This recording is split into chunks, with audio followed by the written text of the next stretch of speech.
Assalamualaikum warahmatullahi wabarakatuh. Warroota amantii biraatiif ashama harka fuunee jirra jirtu bakka jirtanitti nageenyi rabbii isin faana jiraatu annakaa kuutii galata rabbii bakka jiraattanii akkasumas warroonni sabiskiraayibiin goonee sabiskiraayibii godhaa isiniin jechuun barbaada. Warroonni laayikii sabiskiraayibii gochaa jirtan immoo koomentii barreessaa jirtan immoo hundumti keessan iyyuu galatoomaa galata guddaa na biraa qabdu. Galanni keessan bilisummaa haa ta'u.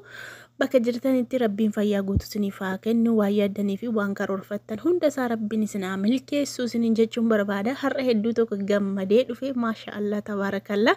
Sumayyaanii Sa'idoo waamaa jirti jechuudha. Sumayyaanii Sa'idoo dhiifama gaafattee jirti jechuudha. Akka isheen jette dhiifama gaafattee balleesseen jira eeyyee dogoggoree jira garuu jechuudha. Ani waan hin masaanoo hin barbaanneefanii waan inni jaartii lammaffaa akka ati narratti fuutu hin barbaanne fini aga kana ijoollee keerraa si joorsaa ture aga kana ijoollee keerraa si deemsisaa ture malee jettee gara dhumaatti yoo argitaniittu ta'e immaan iyyuu buuftee jechuudha boo'aa turte jechuudha.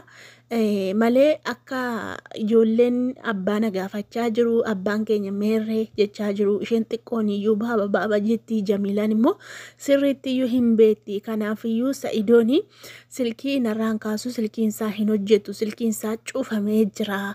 Yoo viidiyoo koo kana hin argita ta'e hin dhageessa ta'e silkii obboleettii kooti hin beetta waan ta'eef ani immoo obboleettii koo wajjin hoteela keessa jira. Obboleettii kooti wajjin Finfinnee jira waan ta'eef silkii ishee irratti dawwalte na argachuu hin dandeessa. Kottu ijoollee keessatti agarsiisa garuu sittin deebi'a miti. Atis jireenya mataa kee jiraadhu anis immoo jireenya mataa kootiin jiraadha. Maaliif hin fuudhin jennaan diddee fuute waan ta'eef atis jireenya mataa keetii filattee akka fedha keetii taate fuute anis immoo akka fedha kiyyaa akka mataa kiyyaa ta'a. Kanaaf iyyuu si jibbee miti waan itti narratti fuuteef hin jibbee malee sin jibbine abbaa ijoollee kiyyaati miskiina.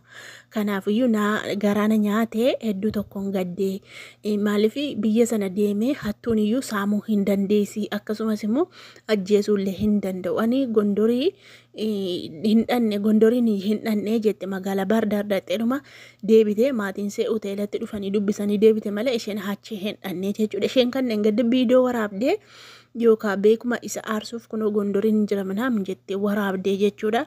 Yookaan isa aarsuuf iddoo tokko deemtee waraabuu hin dandeessi jechuudha. Kanaafuu jennaan dhiifama gaafattee jirti walumaa galatti haa galatoomtu. Ijoollee masaa itti deebi'u yoo baatte iyyuu bakka ijoollee isaa yoo itti agarsiifte bakka naguma yeruma tokko bakka tasgabbiidhaan ijoollee isaatti argisiiftee ijoollee isaa dubbisee hedduu nama gammachiisa hedduu namatti tola jechuudha. Kana carraa kana kennuufiin kee iyyuu hedduu tokko galatoomii maaliif waa'ee masaanuu namni tokko hin wal'aalu masaanuu waliin galtu waliis hin jaallattu inaaffaatu jira bakka hin jira miti hin beektu wallaahi masaanuu waliif hin galtu.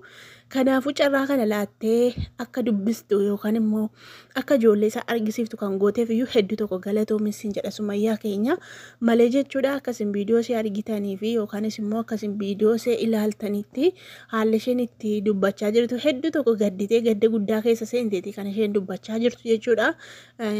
Malee ani Finfinneen jira borimoo viidiyoo isinii waraaba rakkoon hin jiru jettee akka inni dhufu bakka godhaa hiriyoonni isaa warroonni itti sixxanii fi warroonni dadawwaltanii fi gaafadhaa silkiin isaa amma cufamee jira silkiin isaa hamma hin hojjetu jette.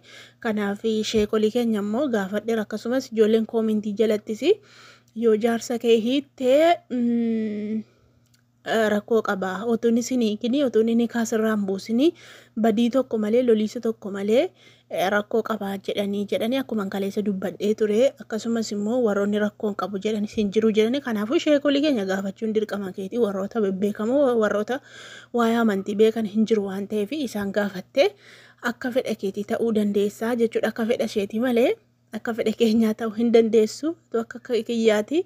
Atis mana keetti galta ayyuunis mana keetti galti otu iddoo tokkotti hin galtanii taraa dhufee yoo isin dubbisee akka kootti bareeda ture garuu immoo isa kana hiyyamamaa miti. Sumayyaan diddee jirti jala isa dhumaatiif jala murtee itti himte jechuudha.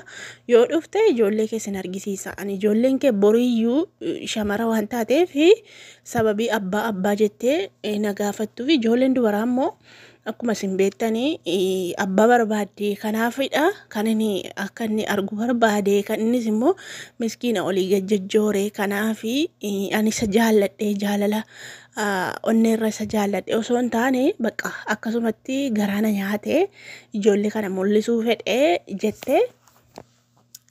Kanaaf akka kootti gaarii goote hedduu tokko galatoomni Sumayyaa keenya haguma kana yaaddeeyyuu haguma kana immoo garaan keessinaeefiyyuu kan deebistu kan goote hedduu tokko galatoomi inshaallah yoo rabbi jedhe gaasaa idoon yoo silkiin isaa hojjete ol deebuun isaa hin oolu waan ta'eef hundaafuu waluma argu walitti araaramuu yoo haadhisan ijoo dhugaa rabbi walitti araaramuu yookanis immoo walii wajjin jiraachuun dirqamaa miti bakka ijoollee isaa jiraachifatee bakka isheen jireenya gaarii jiraattee ijoollee isaa guddiftee jennaan kalaas hin gaasheen iyyuu ani ijoollee kootiif ga'aadha. Ani ijoollee koo nan guddifadha.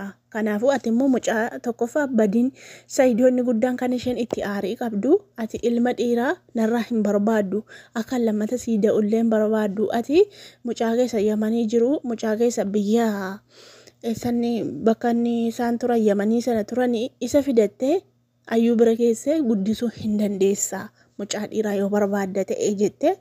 Isa ayyuun hin da'uu fi hin dandeessi mucaa dhiiraa inni rakkoon qabu isinumti nagaa buusuudha bakka isinumti nagaa buustanii wajjin jiraatani rabbiin bakka wajjin jiraadha isin tokko isin gargar ba'uu hin dandeessanii jedhe rabbiin isiniif murteesse wallaahi isin murteeffataniyyuu wanti ta'u hin jiru jechuu garuu wanti rabbiin keessa jiru wanti rabbiin isinii murteesse ta'uu hin danda'a jechuu kanaafiyyuu hundaafiyyuu du'aa godhaafi wallaahi du'aa godhaafi akkuma isaa walitti deebi'anii iddoo tokko jiraatan bakka nagummaadhaan bakka isheenillee nagaa firii taate ijoolleen isheellee abbaa kooti jettee ilaalaa ija fuulduratti guddattee hedduu tokko bareedaa dhugumaatti akkuma isheen jettee ijoolleen dubaraa shamarri sirriitti abbaa barbaachisa jechuudha ijoolleen shamaraa yoo abbaan irra hin jiraatinii yoo abbaan ifatee bakka mana keessaallee bututaa wayiillee ta'e mana keessaa qufee sagalee guddaadhaan dubbatee ijoolleen hin sodaati jechuudha kabajallee qabdi kabajan naamusaan illee guddatti borillee yoo bakkee baate yoo mana barumsaallee dhaqxee yoo heerumtellee jechuudha kabajaanitu abbaa manaa ishee qabattee teessii jechuudha maaliif guddisa mana keessatti barte waan ta'eef kanaaf otoo kana hunda hin barbaachisa ijoollee dubaraa dhugaa rabbi dubara qofaayyuu miti ijoollee dhiiraayyuu jechuudha ijoollee abbaan irra hin jiraatini ijoolleen abbaan qabaatini kabajan qabdu akkuma isin argitanii hin argina miidiyaa kanarraas lafattis immoo hin beekna biyya keessatti dubartiin abbaa manaa hin qabnee fi ijoolleen kabaja abbaan hin guddanne wallaahi sirriiman taatu akka barbaadde deemti akka barbaadde galtii jechuudha kanaafuu jennaan hundaafuu isaa walitti deebuu baatanis iseedhaaf mana fuudhee ijoollee isaa saatii barbaadetti saatii itti toletti saatii itti mijajetti dhaqee ijoollee isaa dubbisee ijoollee isaa ilaale hedduu tokko bareedaadha bakka dhugaa rabbii akkasii viidiyoon koo kana fakkaata sagalee illee naqabamaadha amma dhiyoon irribaa ka'e viidiyoo hojjechuu hin jaalladhu giddiin naqabate eger immoo hojiitti oliyya fiiga amma xiqqoo firiin qaba kanaaf iyyuu viidiyoo ilaalee hojjedhe akkas fakkaata inshaallah bismillah Saidoon keenya nu dhufaa jira wallahi hedduun gammade nama akka koo gammade jira gaafa isheen kottuu jettuun hin dhufa wallahi fiigee dhufaa miti reenni kanuma dhabeessumoo yookaan chaarjiin neetwoorkii irra kan hin jiru jette silkii jalaa cufatti ta'uu danda'a neetwoorkii didee ta'uu danda'a maaliif chaarjiin immoo jalaa dhumachuu danda'a baadiyyaa keessa waan deemuuf kanaafuu isheemti kottu jechuun iyyuu hedduu tokko gammachuudha wallahi ijoollee masaasiuma tokko laa ijoollee makkatti cumummaa kana viidiyoodhaan ilaalumtiin bakka kaamumaan bira ga'ee qambas godhee ijoollee isaa dhungate hedduu tokko nama gammachiisa wallahi laazim ana akka kootti hedduu tokko hin gammadee rabbi walitti sana naannessu viidiyoo sanitti hin dheeressu yoo sanitti tole laayikii godhaa galatooma ulfaadhaa.